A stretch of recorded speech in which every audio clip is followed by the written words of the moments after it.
È davvero utile il fumogeno su una corazzata? E quando dovrei attivarlo? È una nave resistente o è fragile? Come dovrei giocarla? Ecco, nel video di oggi andrò a rispondere a queste ed altre domande sulla corazzata Cristoforo Colombo, la BB italiana di Tier 10, che si trova all'apice del relativo Tech Tree. Per iniziare però vi dirò immediatamente cosa ne penso di questa corazzata e poi per il resto del video vi spiegherò come sono giunto ai miei giudizi e alle mie conclusioni. Dunque, senza indugiare oltre, la Colombo è una corazzata dallo stile di gioco aggressivo, specializzata nel combattimento a medio raggio e che richiede un buon livello di esperienza e abilità tattica per essere giocata al meglio. È una nave potenzialmente molto pericolosa e abbastanza resistente, ma questo potenziale si trova soprattutto nelle mani di chi sta dietro al timone ed in piccola parte anche nelle mani della fortuna. È una nave opportunista, al di fuori dei classici canoni delle corazzate, che può dare grosse soddisfazioni ma va utilizzata con attenzione. Bene, queste erano le sue caratteristiche fondamentali. Ma come vi ho anticipato prima, ora immergiamoci nella sua vera analisi, partendo con la potenza di fuoco. A questo punto mi potrei dilungare in un discorso di 7 minuti per spiegare quali tra i suoi proiettili SAP e AP sia il migliore e come vadano utilizzati per essere sfruttati al meglio, ma fortunatamente all'argomento ho dedicato un video a sé stante pubblicato proprio qualche giorno fa. Se non lo avete ancora visto ve lo consiglio, dovreste trovarlo in questo momento in sovraimpressione grazie alla magia di YouTube. Già che ci siamo però vi darò qualche consiglio extra su come utilizzarli facendovi un breve riassunto con un elenco puntato. Punto 1. Se il bersaglio vi dà broadside e lo potete cittadellare con le SAP, sparate SAP, altrimenti caricate AP. Punto 2. Se il bersaglio è un incrociatore con meno di 25 mm di corazzatura, sparate AP. L'overmatch potrebbe permettervi di fargli citadel facilmente. Punto 3. Se il bersaglio è troppo angolato per le vostre AP, sparate SAP, preferibilmente mirando alla sovrastruttura, visto che possono comunque rimbalzare. Quarto e ultimo punto. Se state sparando ad un DD, utilizzate semplicemente il colpo che avete in canna senza perdere tempo a switchare proiettili. Entrambi infatti causano solo il 10% del loro danno massimo ai DD. Visto che l'alfa dei due proiettili è estremamente simile, non vi è alcuna differenza, se non un vantaggio centesimale delle SAP. Parliamo finalmente dei cannoni. Di cannoni da 381 mm che sparano questi famigerati colpi ne avete ben 16, una quantità assurda. Per ovvie ragioni di bilanciamento la nave non è particolarmente precisa se prendiamo in considerazione il singolo proiettile e ha una ricarica abbastanza lunga. Ma con una salva da 16-381, anche se qualche proiettile non colpisce il bersaglio o non lo prende esattamente dove volevate voi, capite bene che di danno se ne può fare comunque davvero tanto. Essenzialmente è un po' il classico fucile a pompa dei videogiochi di guerra. Certo, non è particolarmente preciso, ma poco importa quando hai così tanta potenza di fuoco. Salve da 20.000 e passa di danno con entrambi i tipi di proiettile, grazie a solo pure penetrazioni, non sono una rarità con questa nave, motivo per cui una ricarica lunga è per l'appunto necessaria. Esattamente limitata come quella di un fucile a pompa è anche la gittata della nave di soli 18,9 km, momentaneamente estendibile con il consumabile ricognitore. Un altro modo per estendere la portata della nave è facendo una kill con Sansonetti come capitano, il che aumenterà la gittata dei cannoni per il resto della partita dell'8%. Tra la skill migliorata ed i talenti molto utili per la Colombo non posso che consigliarvi di utilizzare Sansonetti per l'appunto come capitano. Consiglio invece di evitare il modulo della gittata se non si vuole avere a che fare con una ricarica pressoché eterna. Ad ogni modo il range ridotto è un ulteriore incentivo a giocare la nave aggressivamente e a range medi, in cui i suoi cannoni sono particolarmente efficaci. Da tenere in considerazione è anche il calibro relativamente piccolo per il tier 10, cioè 381 mm, che non vi permetteranno di overmatchare molti incrociatori di tier alto che presentano corazze da 27 mm o più. Se sono broadside ovviamente non sono un problema, ma se si dovessero angolare, ricordatevi che avete le SAP a vostra disposizione.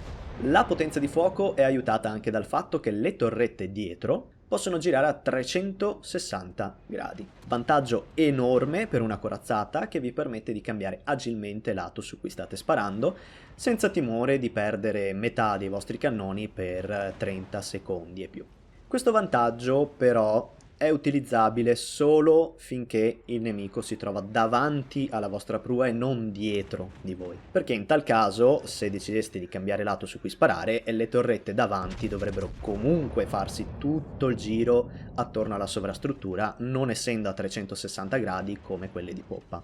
Motivo per cui, per sfruttare appieno questo vantaggio, la nave deve essere giocata ancora una volta in maniera aggressiva, andando verso il nemico e non allontanandosi da esso.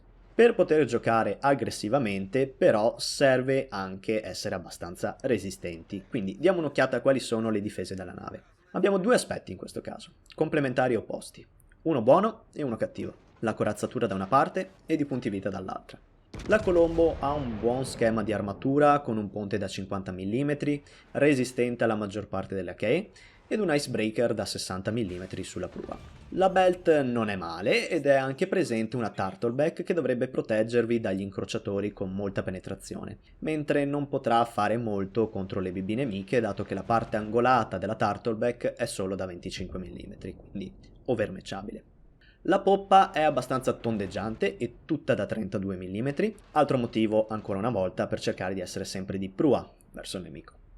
Tutto sommato quindi avete una buona corazzatura, ma non eccellente, e potete subire citadel dalle BB nemiche, quindi fate attenzione quando esponete la fiancata.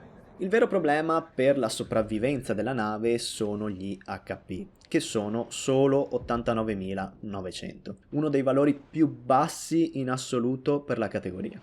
Cosa significa questo? Significa che dovete scegliere i vostri ingaggi, che dovete capire bene se è il momento giusto per pushare, non potete esporvi al fuoco di troppi nemici contemporaneamente perché gli HP sono pochi, ma contro un numero ristretto di nemici o da una posizione di vantaggio potete far valere la vostra buona corazzatura.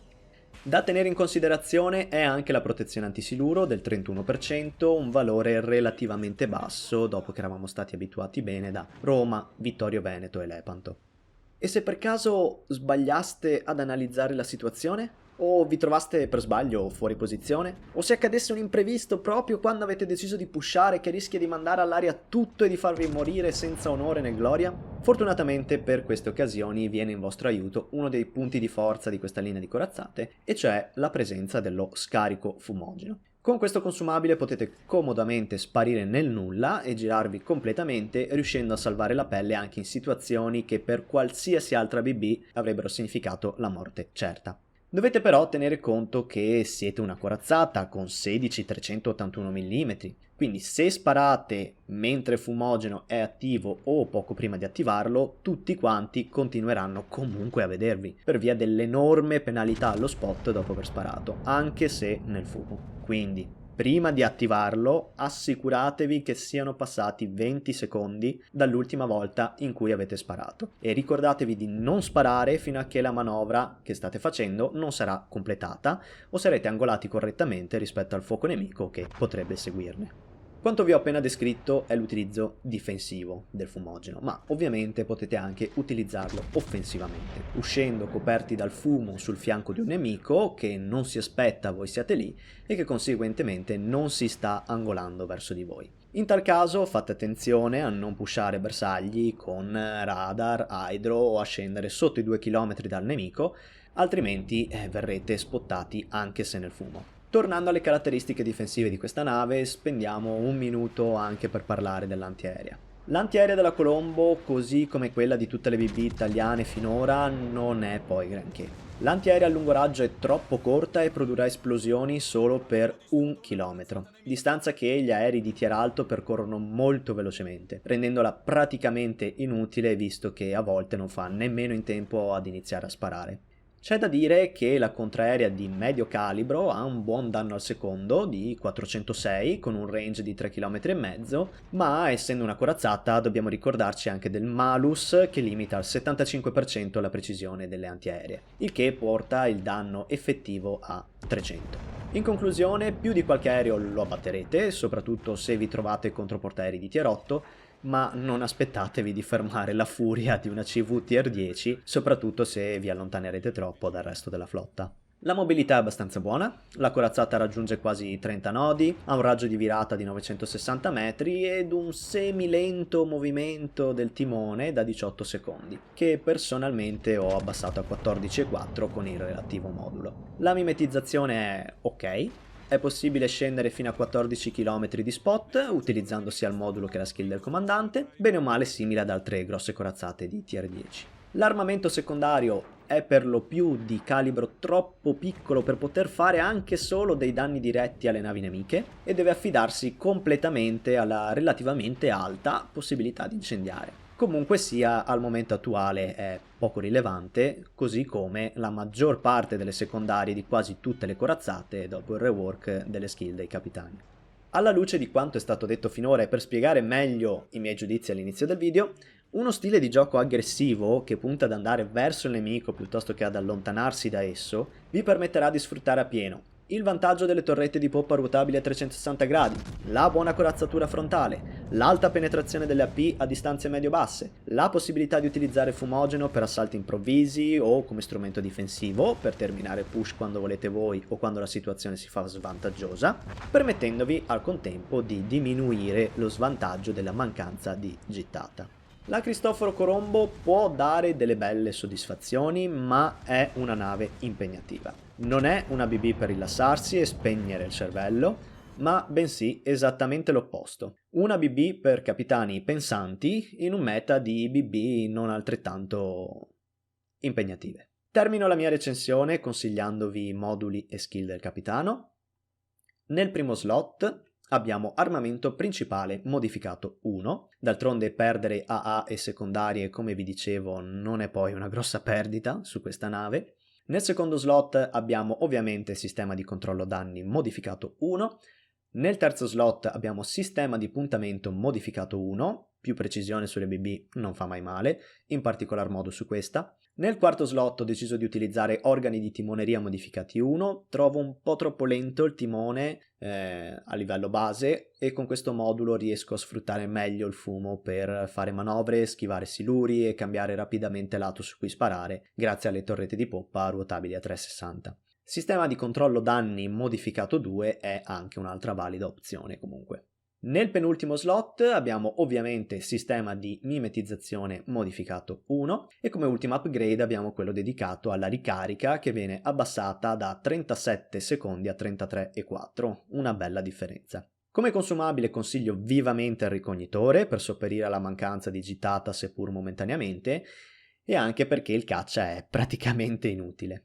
Come capitano, come potete vedere, sto utilizzando Sansonetti e per quanto riguarda le skill vi consiglio di prendere alimentatori di cannoni che quando migliorata torna estremamente utile, ingrassatore di equipaggiamenti per delle torrette un po' più veloci, scarica di adrenalina che è sempre molto utile, mira infallibile finché è disponibile, cioè fino alla prossima patch, da sostituire poi con esperto delle riparazioni di emergenza. Cambiamento che credo indirettamente potenzierà la Colombo, rendendola più resistente alle distanze a cui si trova a combattere, sia grazie alla cura extra e migliorata che grazie alla minor precisione delle BB nemiche che si tengono sul finire della mappa. Seguono esperto di occultamento, molto utile in particolare assieme a mira infallibile, ed esperto di prevenzione incendi per evitare di essere costantemente a fuoco. Ho scelto poi di prendere vigilanza, skill che mi ha permesso di schivare molti siluri in combinazione con il timone migliorato e che trovo molto utile per soli 2 punti. Con il punto che ci rimane si potrebbe prendere specialista delle riparazioni d'emergenza o in realtà anche manutenzione preventiva o specialista di consumabili che sembrano essere entrambi più utili rispetto al misero buff del 3% dato dalla prima skill.